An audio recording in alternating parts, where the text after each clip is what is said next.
Alamin naman natin ang mga naging kaganapan sa unang araw ng 2026 Indigenous Peoples Games sa Iloilo City. Yan ang ulat ni teammate Paulo Salamatin.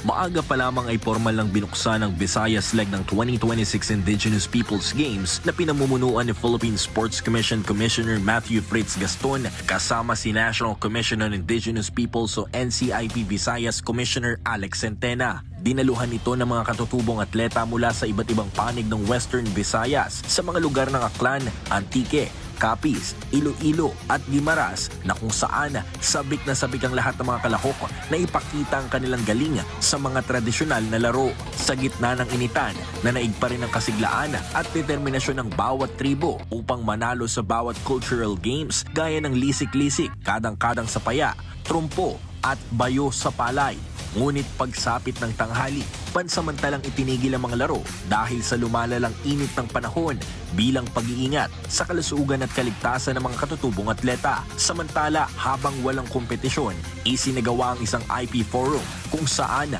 tinalaki ng mga resource speakers ang kahalagahan ng pagpapanatili ng kultura, tradisyon at mga larong katutubo para sa mga susunod na henerasyon. Na gusto natin mabuhay, gusto natin na nakikita ng ating mga kababayan na ito pala yung IP games natin kanina nga nung nagsalita ako sa forum. Yung mga kabataan ngayon, puro laptop, puro cellphone, puro video, wala na yung mga actual na mga games natin. Nasabi ko nung ako ay bata, linalaro namin itong mga larong itong ginagawa ngayon, no? Hindi ko na-realize at that time, ang mga kalaro ko pala, mga talagang actual tribo sa Mindanao, doon kami sa Cagayan noon, no? Yung paborito kong sinasabi, always yung kadang-kadang, yung sa silt, that's my favorite. Ganito rin ang naging pahayag ni NCIP Visayas Commissioner Centena patungkol sa pagbibigay importansya sa mga IPs gamit ang kanilang mga laro. Malaking halaga ito.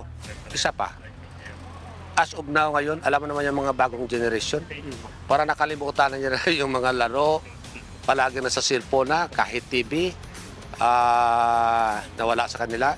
But itong laro, maganda ito to remind them na ito pala ang laro ng mga kaluluhan nila, ng mga nanay nila. Unang araw pa lamang yan ang mga aksyon dito sa Visayas leg ng Indigenous Peoples Games sa Iloilo City, kung saan kasalukuyan nagpapatuloy ang mga natitirang laro, kabilang ang pagpapakita ng mga demo sport gaya ng pitiw, patintero, pana at ukbo. Mula rito sa Labas Plaza sa Iloilo City, Paulo Salamatin para sa Atletang Pilipino para sa Bagong Pilipinas.